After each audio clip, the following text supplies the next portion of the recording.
வணக்கம், எல்லாருக்கும் வணக்கம். காசிகால பைரவி பைரவனப்படம் சரணம், ஜெகன்மாதா புவனேஸ்வரி சரு சரணம், காசியோகல பண்டார வேதாச்சாரியா தற்பாரமப்படம் சரணம், காசியோகரி தவத்திரு கிணராவன குறி தற்பாரமப்படம் சரணம், பிரபம்ம சுரூபம் வேதேஸ்வரி நரரி பாபாஜி திருடைய அப்படம் சரணம். ஓம் ஸ்ரீம் காலபைரவாய் கடாச்சம் ஓமை சரண வேதாஸ்வரி ஓங்கிலும் யோக பேஷபட்சம் சங்குரு பைரவாய் மங்களம். ஓம் ஸ்ரீம் குருமாய் ஜெகன்மாதா பிதா பிரபம்ம சுரூபம் வேத பைரவம் திருடைய அப்படம் சரணம். கிரே நமசிவாய பைரவ சிவம் திதி விஷ்ணு ததாவாரா நட்சத்திர விஷ்ணு தேவசா யோக சகர்ணம் ஸ்ரீ விஷ்ணுமாயா ஜெகத் குரு குரு பரமா குரு விஷ்ணு குரு தேவ மகேஸ்வர குரு சாட்சாத் பரபிரம்மா தஸ்மை ஸ்ரீ குருவே நமோ நமஹ. ஜெயந்தி மங்களா மந்திரகாளி பத்திரகாளி கபாலி துர்கா சமா சிவராத்திரி சுஹாசுதா நமஸ்துதே.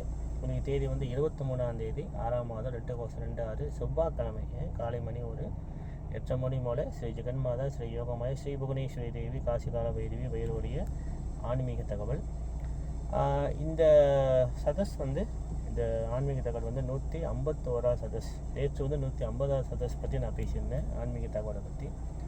இன்றைக்கி 151 ஒரு சதஸ், அதாவது வீடியோ 151 வீடியோ ஸ்ரீ ஜெகன்மாதா ஸ்ரீ யோகமாய ஸ்ரீ புவனேஸ்வரியுடைய ஆன்மீக தகவல், காசிகால பைரவியுடைய ஆன்மீக தகவல்.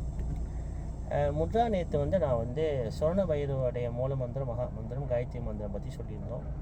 நேற்று நான் கபால பைரவர், அதாவது இந்திராணி கபாலி பைரவரும் இந்திராணி தேவி, அதாவது சந்திர பகவானுடைய பிரிதி தேவதா. சோன பைரவர் சூரிய பகவானோட பிரிதி தேவதா, சந்திர பகவானோட பிரிதி தேவதா கபால பைரவர். இன்னைக்கு சண்ட பைரவர், ரொம்ப விசேஷமான ஒரு சண்ட பைரவர். அதாவது கால சக்கர அதிபதியான ராசின்னு என்ன எடுத்துக்கிட்டால் மேஷ ராசி தான். அதுவும் செவ்வாய் பகவான் தான் கால ராசின்னு சொல்லுவாங்க, கால தத்துவ ராசின்னு சொல்லுவாங்க. அதாவது முதல் ராசி, அந்த 12 ராசி நீங்கள் எடுத்துக்கிட்டிங்கன்னா இந்த மேஷ ராசி தான் பூலோக ஜாதகத்துக்கு ரொம்ப முக்கியத்துவம் கொடுக்குற ஒரு ராசினா மேஷ ராசி தான். அப்போ அந்த மேஷ ராசியோட அதிபதி செவ்வாய் பகவான். இந்த செவ்வாய் பகவானோட பிரிதி தேவதா பிராண தேவதை அதாவது தலைவர் குரு சொன்னால் அது சண்ட பைரவர், ரொம்ப விசேஷமானவர். எனக்கு தெரிஞ்சு மலேசியாவிலேயே சண்ட பைரவர் எங்கே இருக்காருன்னா ஈப்போவில் பேரா மாநிலத்தில் ஈப்போ நகரத்தில் தாமான் புத்தானி கார்டனில் ஒரு ரோட்டு ஓரத்துலேயே ஓட்டு, அதாவது சிம்மம்புலை சொல்லுவாங்க. நிறைய அந்த காசம் கம்பெனிலாம் தாண்டி நீங்கள் நிறைய கம்பெனி வரிசை, அது வரிசை இந்த காசம் கம்பெனி வரிசை நேராக நீங்கள் அந்த ரோட்லேயே உள்ளுக்கு போனீங்கன்னா ஒரு நிறைய தாமான் வீடு கட்டிட்டு வராங்க. இப்போ அதில் தாமான் பொத்தானி கார்டன் ஒரு கார்டன், அது பக்கத்தில் ரோட்டு ஓரத்துலேயே ஒரு முனீஸ்வரர் ஐயா கோயில். ஆனால் நான் பைரவர் நினச்சி தான் கும்பிடுவேன். நான் எந்த முனீஸ்வரரை பார்த்தாலும், எந்த மதுரவேனை பார்த்தாலும், எந்த கருப்பு சாமி பார்த்தாலும், எந்த முன்னாடி சாமி பார்த்தாலும், கத்தியை பார்த்தாலும், சூளத்தை பார்த்தாலும் அவனை நான் கையெடுத்து கும்பிட்டு அவன் எனக்கு பைரவர், எனக்கு கால பைரவர் தான். அந்த காலத்தில் சிலை இல்லாத வடிவத்தில், சிலை இல்லாத ஒரு நேரத்தில், அந்த காலத்தில் ஒரு கல்லை வைத்து ஒரு கத்தியை வைத்தோ, மொத கல் தான் நட்டக்கல் நாடுவே நமச்சிவாய வாழ்வே, அதோடு நட்டக்கல் வைத்து நமச்சிவாய வாழ்வேன்னு சொல்லி தேவாரத்திலே திருவாசகர் பாடி வச்சிருக்கார். அதாவது மனிதன் ஆன்மீகத்தில் நாட்டம் வந்த பிறகு இறைவனை கும்பிடணும்னு சொல்லும் போது கண்கண்ட தெய்வம் சூரிய பகவான், அது பிதுரு தேவதா மாதுர் தேவதா, அவர் ரெண்டு பேர் தான். அதுக்கு பிறகு கல்லை வைத்து நட்டக்கல் வைத்து நமச்சிவாய வாழ்வேன்னு சொல்லிட்டு தேவார திருவாசகத்தில் 4 சுவாமிகள் பாடி வச்சுருக்காங்க. இப்போ கல்லை வைத்த கூட சில பேர் முனீஸ்வரன் முன்னாடி சொல்லி கும்பிட்றா, அது அவங்க நம்பிக்கை. ஆனால் எனக்கு கால பைரவர் தான். நான் எந்த எஸ்டேட்டில் நான் போனாலும் அங்கே ஒரு கத்தியை பார்த்தாலும் ஒரு எனக்கு ரொம்ப சந்தோஷம். அவர் பைரவர், ஐயோ ரொம்ப விசேஷமானவர், பைரவர் அங்கே இருக்கார். ஆனால் வழிபாடு ஏன் அந்த சில கோயிலுக்கு நான் போகிறதுனா அங்கே இந்த கவச்சி கலப்பது, அந்த படையில் போகிறது எனக்கு அது ஒத்துக்கலை, அவ்வளோதான். அதுக்காக நான் அது தப்புன்னு சொல்ல, அது அவங்களுக்கு அது சரி, யாரும் செய்யாது, அவங்க நம்பிக்கை, அவங்களுக்கு கடவுளை கொடுக்குறார் அந்த ஒரு கடவுள். அது எந்த சாமின்னு தெரியாது, எனக்கு பைரவர் தான். அது சூளத்தை பார்த்தாலும் சரி, கத்தியை பார்த்தாலும் சரி. அங்கே அப்போ என்ன ஒருத்தர் கூப்பிட்டு, ஐயா இந்த மாதிரி நான் என்னோடய குலதெய்வம்னு சொல்லி சில பேர் சொல்கிறாங்க, நான் கும்பிட்றேன், தாராளமாக அங்கே குருமாரில் கொண்டு போய் நீங்கள் யாகம் பண்ணுங்கள். அது வடை செய்யுது, தேன் மிளகு வடைன்னு சொல்லுவாங்க, அது செய்யுது. நல்லா அக்னிகுண்டம் போட்டு நல்லா எல்லாரையும் கூப்பிட்டு, உங்கள் குடும்பத்தோட கூப்பிட்டு யாகம் வளர்த்து, அந்த யாகத்தில் தேன் வடை மிளகு ஆவர்த்தி பண்ணி அது கத்தியாக இருந்தாலும் சரி, சூடமாக இருந்தாலும் சரி, அவருக்கு அபிஷேகம் பண்ணுங்க. கங்கா ஜல அபிஷேகம் பண்ணுங்க, அந்த கும்ப நீர் அபிஷேகம் பண்ணுங்கள். நீங்கள் உங்களுக்கு கேட்ட வரத்தை அவர் என்ன சாமியாகவும் இருக்கட்டுமே, ஐயா சாமியாக இருந்தாலும் சரி, அது முனீஸ்வரராக இருந்தாலும் சரி, அப்பா சாமியாக இருந்தாலும் சரி, அவரும் கடவுள் தானே, எல்லாரும் கடவுள் தானே, எல்லாத்துக்கும் வரப்பிரசாதம். நம்ம எப்படி கும்பிட்றோம் அதுதானே முறை, நம்ம எப்படி கும்பிட போகிறோம் அதான் முறை. அப்போ கேட்ட வரத்தை கொடுப்பார். அப்போ அந்த பொத்தானிக் கார்டனில் வந்து ரோட்டு ஓரத்துலேயே ஒரு ஐயா கோயில், ஆனால் எனக்கு வந்து பைரவர் கோயில் பக்கத்தில் ஒரு தமிழ் ஸ்கூல் பக்கத்தில் ஒரு முருகன் ஆலயம். ஆனால் அந்த நிர்வாகம் எனக்கு யாருன்னு தெரியாது. ஆனால் மலேசியாவிலேயே 2018 அந்த கோயில் குருக்கள் மயில் வாகனத்தோட சட்ட பயிரும் அங்கே பிரதிஷ்டை பண்ணார். நான் சொல்லி அதை என்கிட்ட கேட்டிருந்தாரு. அவர் என் சொந்தக்கார தூரத்து சொன்னதான்.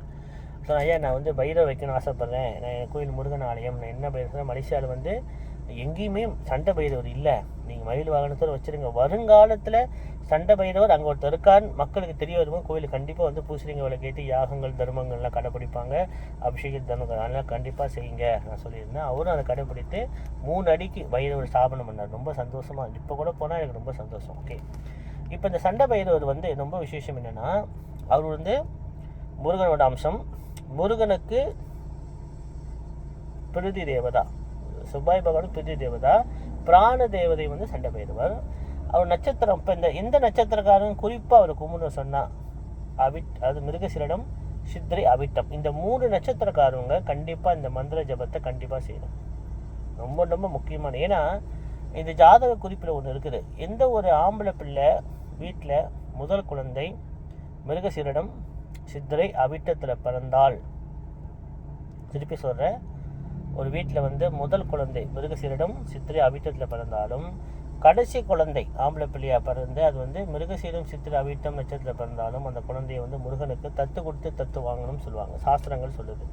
நான் பார்த்துருக்கேன். அவங்க வந்து இந்த மிருகசீரம், சித்திரை, இந்த மிருகசீரம், சித்திரை, அவிட்ட நட்சத்திரம் பிறந்தவங்களாம் வந்து குறிப்பிட்ட வயது, அது ஒரு 35 வயதுக்கு பிறகு வாழ்க்கையில் வந்து நிறைய ஒரு சங்கடத்தை வந்து சந்திக்கிறாங்க, நான் பார்த்துருக்கேன்.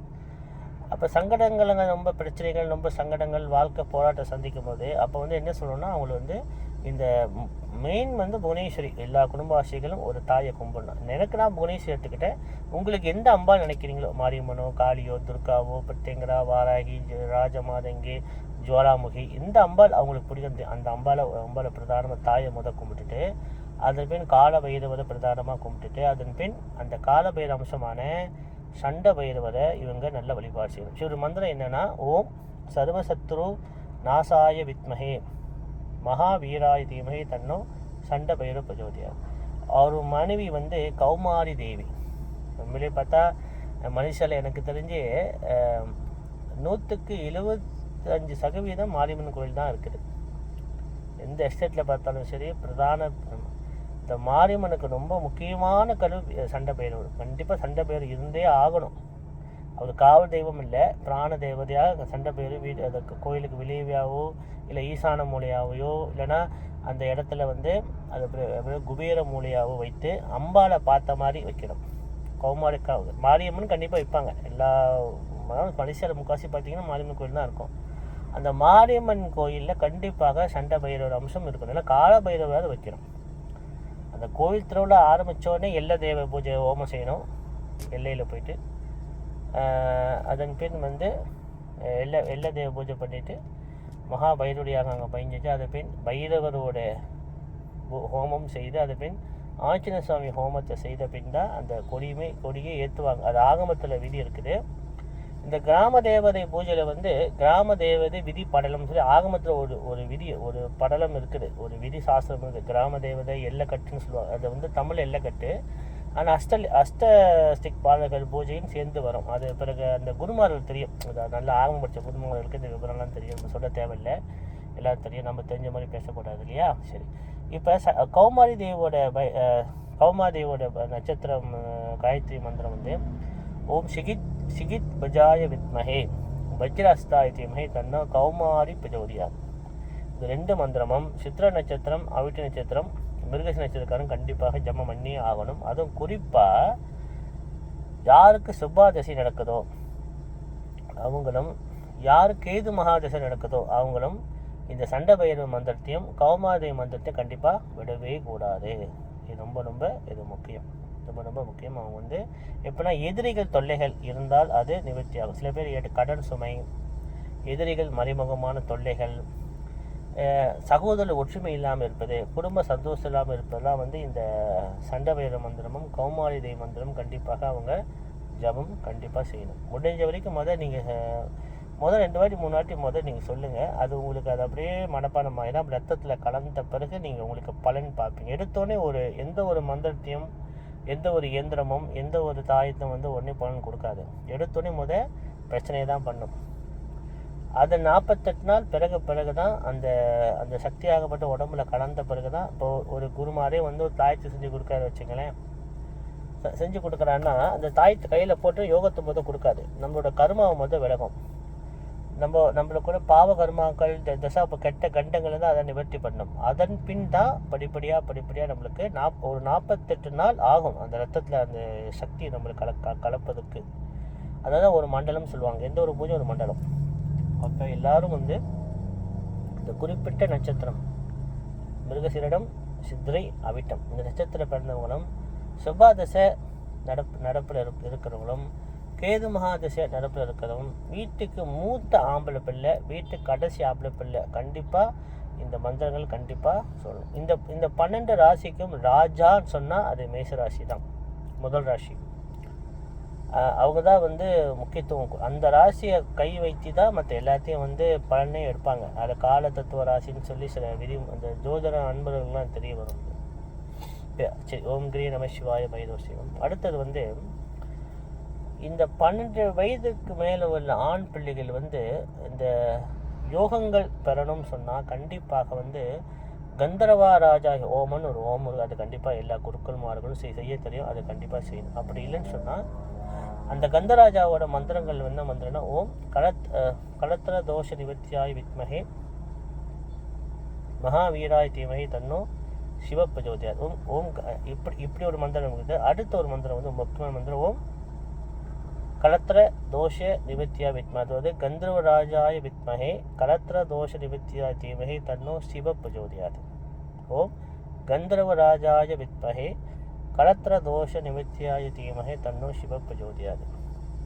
இந்த சிவம் கடைசியாக வந்து பார்த்தீங்கன்னா சிவ பிரஜோதியாது. இது வந்து மங்களம், அது அர்த்தம். ஆனால் இதில் இந்த சில புக்கில் வந்து நான் பழைய புக்கில் படிக்கும்போது கந்தர்வ ராஜா வித்மகே கலத்திர தோஷ நிவர்த்தியாதியுமே தன்னோ சிவ பிரஜோதின்னு வருது. ஆனால் இப்போ வந்து ஸ்ரீயை பிரஜோதியான்னு வருது. இப்போ இடையில மாற்றிருக்காங்கன்னு எனக்கு தெரியல. நாங்கள் படிக்கிற காலத்தில் வந்து இந்த சிவ பிரஜோதியாக தான் வரும். அதே மாதிரி வந்து பெண்கள் வந்து சுயவர கால பரவதியாய் வித்மகே கலத்த தோஷ நிமித்தாத்தியமே தன்னோகோ பார்வதி பிரஜோதியான்னு அப்படின்னு ஒரு மந்திரம் வரும். அது பெண்கள் 12 வயதுக்கு மேலே பெண்கள் இந்த மந்திரத்தை வந்து கொஞ்சம், ஏன்னா இது வந்து நல்ல ஒரு திருமண வாழ்க்கை, நல்ல ஒரு தொழில், குடும்பத்தில் ஒரு சந்தோஷம் இருந்தால் இந்த ஆண்கள் கந்தராஜா பூஜை செய்யணும். பெண்கள் வந்து சுயவர கால பார்வதி ஹோமம் பூஜை கண்டிப்பாக செய்யணும். இது வந்து கண்டிப்பாக இது தெரிஞ்சுங்க. சில பேர் வந்து திருமணம் நடக்கலை, திருமணங்கள் தள்ளி போகுதுன்னு சொன்னால் இந்த ஒரு பூஜையும் ஒன்று ஹோமமும் இருக்குது. அப்படி ஹோமம் செய்ய முடியல, வசதி குறைவாக இந்த காயத்ரி மந்திரம் நான் சொன்ன இந்த காயத்ரி மந்திரமாவது கண்டிப்பாக ஜபம் பண்ணணும். இப்போ ஆண்கள் வந்து என்ன சொன்னால் கந்தர்வ ராஜா காயத்ரி மந்திரம் என்ன ஓம் கந்தர்வ ராஜாய் வித்மகே கலத்திர தோஷ நிவர்த்தியாய் தீமகே தன்னோ சிவ பிரஜோதி. ஆனால் சில புக்கில் ஸ்ரீயைன்னு வருது, அது எனக்கு ஏற்றுக்க தெரியல அது எப்படி எனக்கு தெரியல. நான் வந்து சிவ பிரஜோதியார் நாங்கள் படிக்கும்போது அப்படி தான் இருந்தது. பெண்கள் வந்து ஓம் சுயவர கால பார்வதி வித்மகே கலத்திர தோஷ நிவர்த்தியாய தீமகே தன்னோ பார்வதி பிரஜோதியார்னு சொல்லணும். இதுதான் வந்து பெண்கள் சொல்ல வேண்டிய மந்திரம். ஆண்கள் இது வந்து கண்டிப்பாக 12 வயதுக்கு மேலே உள்ள பெண்கள் கண்டிப்பாக நீங்கள் சொல்லணும். கண்டிப்பாக இது நீங்கள் கண்டிப்பாக சொல்லணும். ரொம்ப சிறந்த விதி வந்து வெள்ளிக்கிழமை ஆண் பிள்ளையும் பெண் பிள்ளையும் நல்ல ஒரு வாழ்க்கை, நல்ல ஒரு படிப்பு, நல்ல ஒரு சந்தோஷம், நல்ல ஒரு யோகம் வரணும்னு சொன்னால் இந்த செவ்வாய் வெள்ளி கண்டிப்பாக பூஜிக்கணும்.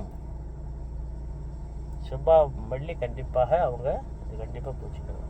குறிப்பாக வந்து இந்த சண்டபைர மந்திரம் வந்து இந்த எதிரிகள் தொல்லைகள் நம்மளுக்கு வராது, மறைமுகமான எதிர்ப்பு நம்மளுக்கு வராது.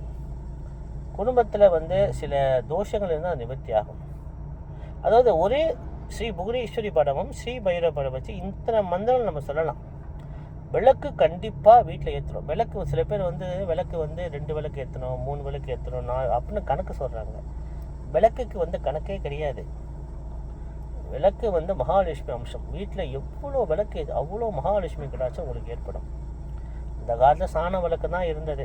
சாணம் மாட்டு வீட்டுக்கு மாட்டு பண்ண இருக்கும். மாட்டுக்கு பூஜைலாம் பண்ணி சாமணி போட்டு அந்த மாட்டு சாணத்தை எடுத்துகிட்டு வந்து விளக்கு பிடிச்சி அதில் தான் விளக்கு ஏற்றுற வழக்கம் இருந்தது. அதுமாரி சட்டி செஞ்சாங்க. அதன் பின் கொஞ்சம் வசதியான தங்க விளக்கு, வெள்ளி விளக்கு, வெங்கல விளக்குலாம் செய்தார். எந்த விளக்கும் வீட்டில் நீங்கள் விளக்கு நீங்கள் ஏற்ற லட்சுமி கடாட்சம். சில பேர் வந்து விளக்கு 7 மணிக்கு மேலே ஏற்றக்கூடாது. அப்புறம் வந்து என்னென்னமோ சொல்கிறாங்க. விளக்கு வீட்டில் லட்சுமி கடாட்சம் வெளிச்சம் வரணும்னு சொன்னால் கண்டிப்பாக விளக்கு ஏற்றணும். விளக்கு வந்து நீங்கள் சிறிய அளவாக செய்கிற ஹோமம்.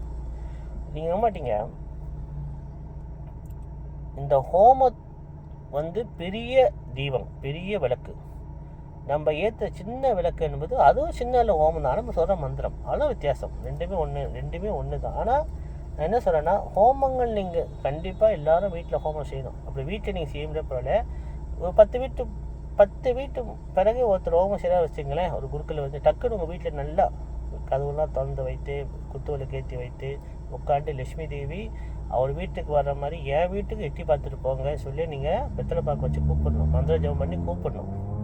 இதில் என்ன விஷயம் தெரியுமா உங்களுக்கு? இதை நீங்கள் நல்லா சில பேர் புரிஞ்சிக்க மாட்டேன். நல்லா புரிஞ்சுக்கணும். அதாவது உலகத்தில் 2 சக்தி இருக்குது. ஒன்று தெய்வ சக்தி, 2 அசுர சக்தி. ஆனால் இந்த தெய்வ சக்தியை வந்து நம்ம அழைக்கணும், ஆவாகனம் பண்ணணும். ஆவாகயாமின்ட்டு மந்திரத்தில் வரும். ஆவாகயாமின்னா வரவழைப்பதுன்னு அர்த்தம்.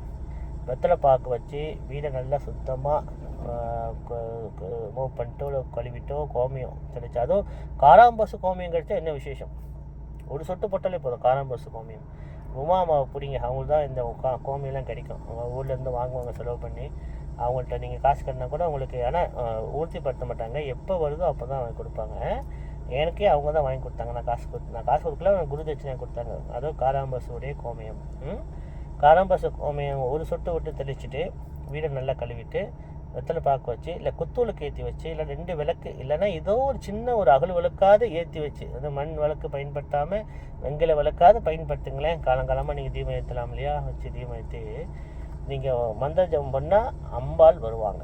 இப்போ என்ன ஒரு விசேஷம்னா, தெய்வ சக்தி நம்ம அழைக்கணும்.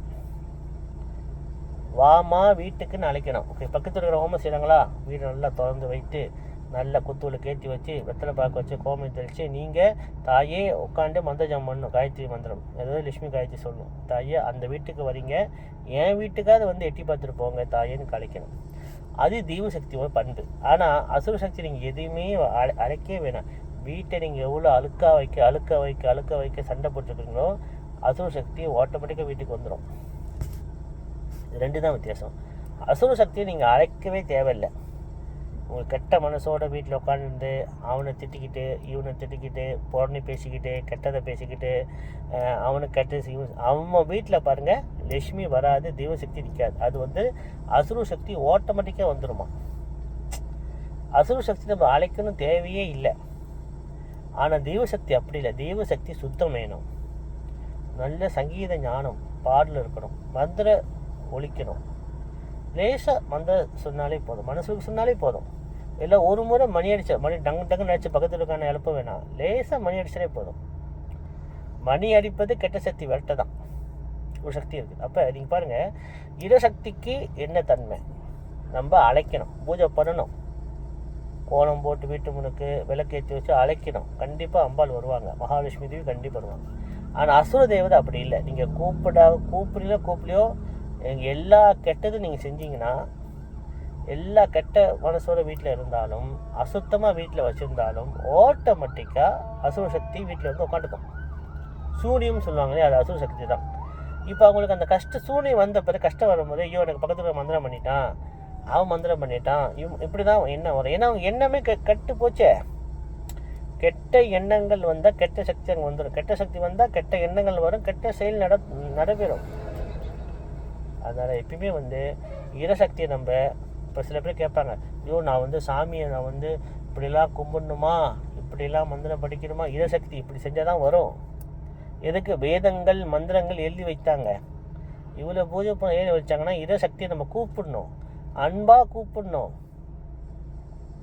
அன்பாக நம்ம வெத்தலை பாக்கு வச்சு கூப்பிட்டா தான் அவங்க இல்லைன்னா எதுக்கு வீட்டு முன்னே துளசி மாடம் வச்சு விளக்கேற்றுங்க. லட்சுமி துளசிக்கு வந்து லட்சுமி அடிமை, மகாவிஷ்ணு பரமாத்மா அடிமை. இதெல்லாம் ரொம்ப ரொம்ப ரொம்ப முக்கியம். அதனால் எப்பயும் நான் என்ன சொல்லுவேன்னா, இரசக்திக்கும் அசுர சக்திக்கும் வித்தியாசம் இதுதான். நம்ம எப்படி இருந்தாலும் ஒரு காயத்ரி மந்திரம் கற்றுங்க. இப்போ நான் இவ்வளோ கஷ்டப்பட்டு இவ்வளோ மந்திரம் எதுக்கு நான் சொல்கிறேன்னா, முதல் சிராதம் சொல்லி கொடுத்தேன் போன வருஷம். இந்த எப்படி வந்து தர்ப்பணம் பண்ணுறது, எளிய மொழி தமிழில் எளிய மொழியை எப்படி நீங்கள் வந்து மந்திர ஜபம் பண்ணுறது, அப்புறம் 2 பெண்ணை வச்சு எப்படி செய்வது. இப்போ திருப்பி அந்த கிளாஸ் ஆரம்பிக்கணும். அடுத்து நமக்கு ஆடி அமாவாசை வருது, ரொம்ப முக்கியமானது. அடுத்தது வந்து நம்மளுக்கு வந்து இப்போ இந்த ஆணி ஓடுது, ஆணி மாதம் நடக்குது. இந்த ஆணி மாதம் ரொம்ப ரொம்ப சிறந்தது. ஏன்னா இந்த ஆணி மாதம் ஒட்டி 2 அமாவாசை வந்துடுது. நான் ஏற்கனவே சொல்லியிருந்தேன்ல, இந்த ஆணி மாதம் 2 அமாவாசை வருது. 2 அமாவாசை வந்து மாலா மாதம் சொல்லுவாங்க. அது எப்படின்னா, அதான் சொல்கிறேன், முகூர்த்தம் என்பது நம்மளுக்கு செய்ய வேண்டிய காரியம். புண்ணிய முகூர்த்தம், புண்ணிய காலம் என்பது பித்ருகளுக்கு செய்ய வேண்டிய காரியம். தெய்வ காரியம் வந்து நம்ம ஹோமங்கள் பூஜைகள் செய்வது. இப்போ முகூர்த்த காரியங்கள் இந்த மாலாமா செய்ய மாட்டாங்க. கல்யாணம், பரிசம், நிச்சயம் இது வந்து செய்ய மாட்டாங்க. இது வந்து முகூர்த்த காலம், அதாவது மனிதனுக்கு செய்ய வேண்டிய காரியம். பித்ரு காலம் என்பது வந்து முன்னோர்களுக்கு, நம்ம இறந்து போன நம்ம சாஜியம் மனித முன்னோர்களுக்கு செய்கிற பித்ரு காரியங்கள், அது பித்ரு காலம். தேவகாலம் என்பது வந்து தேவருக்கு செய்ய வேண்டிய காலம். இப்போ இந்த மாலா மாதம் 2 அமாவாசை ஒரு மாதத்தில் வந்து அது அபூர்வமாக தான் வரும். இந்த மாதம் ஆணி மாதம் இருப்பது 2 அமாவாசை, ஆரம்பத்தில் ஒரு அமாவாசை, கடைசி ஒரு அமாவாசை வருது. அப்போ இந்த ஆணி மாதத்தில் வந்து பித்ரு காரியங்கள் ரொம்ப முக்கியத்துவம் கொடுக்கணும். இறைவனுக்கு செய்கிற காரியங்கள் ரொம்ப விசேஷமாக செய்யணும். 2வது, நான் இப்போ நேற்று ஒரு ஆடியோ பார்த்தேன், ரொம்ப சந்தோஷம். குருக்கள் பேசினார் கர்மாரியை பற்றி, ரொம்ப சந்தோஷம். நாங்கள் வந்து கர்மாரியை பற்றி நான் பேசவே மாட்டேன். நான் வந்து 13 நாள் கருட புராணப்படி 13 நாள் எப்படி சமணீகரண ஹோமம் வீட்டு முனுக்கு செய்வதோ அதை வீட்டு முனுக்கு செய்யுங்க. சுத்தமான தண்ணிகள் ஓடுற இடத்துல, நதிகள் ஓரத்தில் செய்யுங்க, மலையடி வாரம் செய்யுங்க. முக்கியமாக வந்து இந்த ருத்ரபூமி, அது இன்னும் அந்த மலேசியாவில் அந்த விழிப்புணர்வு இன்னும் வரல. ஏன்னா ருத்ரபூமி சுடுகாடு வந்து ஒரு புனிதமானது கோயில். அதில் வந்து கருமாறி அது வந்து மக்கள் செய்ய திலா யாகம், மக்கள் செய்ய யாகங்கள் செய்யலான்ட்டு மக்களுக்கு இன்னும் அந்த விழிப்புணர்வு இன்னும் வரல. எல்லா சுடுகாடும் ருத்ரபூமியும் காசி மாதிரி சமம் இன்னும் மக்களுக்கு இருந்து அந்த விழிப்புணர்வு இன்னும் வரல. வருங்காலத்தில் கண்டிப்பாக ஒரு, நான் ஏற்கனவே சொன்னேன், இந்த இறப்பு காரியம் வந்து ரொம்ப புனிதமானது. அதுக்கு தான் நம்ம சரிவர செய்யணும். ஏன்னா அது சரிவர செய்யலைன்னா நம்ம முன்னோர்கள் தோஷம் நம்மளுக்கு வரும், முன்னோர்கள் ஆத்மா சாந்தி பெறாது. ஏன்னா ஒருத்தவங்க இறந்துட்டா அது 13 நாள் ஹோமம், அது போய் சமண்டீகரணம். ஆனால் கருமாரி பற்றி நான் பேச மாட்டேன். 15 அது வந்து குடும்ப வழக்கத்தில் செஞ்சுட்டு வந்தவங்க செய்யுங்க, அது உங்கள் இஷ்டம். ஆனால் நான் அதை பற்றி நான் பேச மாட்டேன். கருமாரின்னு ஒன்று இல்லை, நாங்கள் செய்ய மாட்டோம். எங்களோட இப்போ சத்தனை சேர்ந்தவங்கெல்லாம் வந்து 13 நாள் ஹோமம் சமண்டீகரணம், அது கருட புராண அடிப்படையை வைத்து. அதை கருமாரி இல்லை நான் சொல்ல மாட்டேன். எனக்கு தெரியாது, அது தெரியாத அதை பற்றி நான் பேச மாட்டேன். தெரியாது, தெரிஞ்ச குருக்கள்கிட்ட அதை பற்றி பேசினா அதை கேட்டு நீங்கள் செஞ்சுக்கோங்க, அது தப்பு இல்லை. ஆனால் எனக்கு நான் கர்மாதி பற்றி பேச மாட்டேன். இந்த படியில் என்ன, ஆத்மாவுக்கு வந்து உடல் இல்லை, உயிர் இல்லை, ஆத்மா வீட்டுக்கு வராது, வீட்டுக்கு கர்மாதி செய்யாதீங்க. எது செஞ்சாலும் முன்னோர்கள் ஆத்மாக வீட்டுக்கு வெளியே தான் செய்யணும். வீட்டுக்கு என்ன செய்யணும்னா 2 குத்துவலுக்கு ஏற்றி வச்சு சத்யநாராயண பூஜை, புவனேஸ்வரி பூஜை, பைரவர் பூஜை எல்லாம் செய்து அந்த ஆத்மாவுக்கு முத்தியும் சித்தியும் கொடுக்கணும் வேண்டிக்கணும். அதுதான் வீட்டுக்கு செய்ய வேண்டிய பூஜை. வீட்டுக்கு வெளியே எல்லாமே வந்து இறந்து போன முன்னோர்கள் ஆத்மாவுக்கு செய்ய வேண்டிய பூஜைகள்லாம் வீட்டுக்கு வெளியே தான் செய்யணும். அது சொன்னால் ஏற்றுக்க மாட்டாங்க, சண்டைக்கு வரும். ஆனால் இப்போ நிறைய வேதங்கள்லாம் படிக்கிறாங்க, இப்போ நிறைய குருக்களுக்கு பேசுகிறாங்க. நான் அடிக்கடி சொல்லுவேன், எல்லா குருக்களுக்கும் வந்து பேசுங்க, தப்பாக இருந்தாலும் பரவாயில்ல, திருத்திக்கலாம். அது மக்கள் ஆராய்ச்சி பண்ணி ஒரு விஷயம், இப்போ நானே இந்த விஷயத்தை நான் ஒரு விஷயத்தை பேசுகிறேன், அதை கண்டிப்பாக அவங்க ஆராய்ச்சி பண்ணுவாங்க, உண்மையா இல்லையா போய். அப்போ அவங்களுக்கு அந்த உண்மை தெரிய வரும். இப்போ நான் சொன்னேன்ல, புலோஜாவில் இது நடக்க போகுது. ஆனால் புலோஜானம் எப்போ சொன்னாலும் நான் வந்து நம்பாதீங்க, பொய் தான் நான் சொல்லுவேன். ஆனால் நடந்துச்சுன்னா, நான் சொன்ன நடந்துச்சுன்னா பைரவர் வழிபாடும், பைரவர் பூஜையும், பைரவர் யாகமும் செய்யுங்க. வருங்காலத்தில் வர பாதிப்பு நம்ம விளக்கலாம். எப்படின்னா 2030, 2031 ஒரு பிரளயம் இருக்குது, இதில் பாதிப்பு இருக்குது. அது சொன்னேன், பிரளயங்கள் நம்மளுக்கு வரக்கூடாது. இந்த மாதிரி சுனாமி, இந்த மாதிரி நிலநடுக்கம், இந்த மாதிரி வந்து புயல் காற்று, வெள்ளம், வைரஸ் நோய் எல்லாம் வரக்கூடாது. ஆனால் அது ஒரு டேர்ன் வருது. ஆனால் அது பொய் நம்புங்க. ஏன்னா நான் பார்த்துக்க புலோ ஜாதகத்தில் சொல்லி கஷ்டம் என்ன வந்து பிரச்சனை பண்ணிட்டு போகிறானுங்க எல்லாரும் சில பேர். அப்படிலாம் புலோ ஜாதகம் நான் சொல்வேன், நம்பாதீங்க. ஆனால் நடந்துச்சுன்னா கண்டிப்பாக நீங்கள் பைரவரை கும்பிடுங்க. ஏன்னா காலச்சக்கர பற்றி கால பைரவர் இப்போலேருந்து கும்பிட்டுட்டு வாங்க எல்லாரும். இதை கேட்குற ஆடியோக்கள் எல்லா குருக்களும் மக்கள் நலனுக்காக லோகா சமஸ்தா சுதினோ பவந்து, எல்லா மக்களும் பூலோகத்தில் செயற்கை மக்கள் மிருகங்கள் பிரபஞ்சம் சுபிட்சமாக வாழணும்னு வேண்டிக்கணும். அதே மாதிரி எல்லாரும் இந்த பூஜைகள் புனஸ்காரங்கள் கண்டிப்பாக செய்யுங்க. அப்போ எப்பயுமே வீட்டில் நம்ம செய்கிற பூஜைகள் நம்ம என்னென்ன செய்யணும்னு தெரிஞ்சுக்கணும்.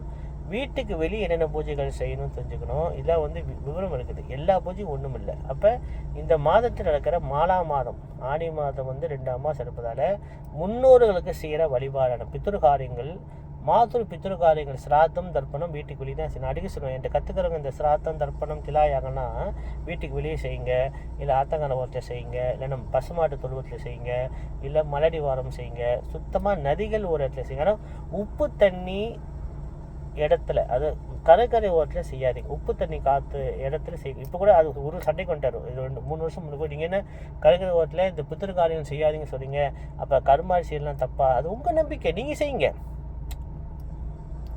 கருமாரி போயிட்டு நாங்களாம் கடற்கரை ஓரத்தில் செய்யலாம், நீங்கள் செய்யுங்க. நான் உங்களுக்கு கூட சொல்லி என்ன நம்புறவங்க என்கிட்ட கேட்குறவங்க அப்படி தான் நான் சொல்லுவேன். கடற்கரை ஓரம் உப்பு காற்று அந்த இடத்துல இந்த பித்ருகாரியம் செய்யாதீங்க, கருமாரியம் பண்ணாதீங்க. நல்ல நதிகள் ஓரம் வருங்காட்டில் என்னோடய ஆசை இது நிறைவேறுமா தெரியல, சுடுகாடு கோயிலாக மாறணும். சுடுகாட்டில் இந்த கருமாரி இந்த தவசம் இந்த பூஜை திலாயாகலாம் கண்டிப்பாக செய்யணும். ஏன்னா கருமாரி செய்கிற ஒரு ஆத்மாக்கு முத்தி கொடுக்குற ஒரு பூஜை. இது நம்மளுக்குன்னு அரசாங்கம் எல்லா இடத்துலையும் ஒரு சுடுகாடு இடம் ஒதுக்கி கொடுத்துருக்காங்க. அந்த இடத்த வீணாக்காதீங்க. அது நம்மளுக்கு ரொம்ப கோயிலை விட ரொம்ப முக்கியத்துவமான பிறப்புனா கோயில்னா இறப்புனா சுடுகாடு தான். சுடுகாட்டுக்கு பேர் ருத்ரபூமி. சிவபெருமான் சந்தோஷமாக இருக்க வேண்டிய இடம்னா ருத்ரபூமியான சுடுகாடு தான். காஷி அங்கே கங்கநதி ஓரால் தான் காசி நினைக்காதீங்க. மலேசியாவில் உள்ள எல்லா சுடுகாடும் அந்த சுடுகாட்டில் உள்ள எல்லா மக்களும் அப்பா அம்மா எல்லாரும் முக்தி பெற வேண்டும். அதுவும் காஷி மாதிரி தான். சுடுகாடு பேய் இருக்கிற இடம் நினைக்காதீங்க. பேய் இருக்கிற இடம் நினைச்சா அப்பா அம்மா கொண்டு போய் அங்கேயே புதைக்கிறீங்க, அங்கேயே போய் எரிக்கிறீங்க.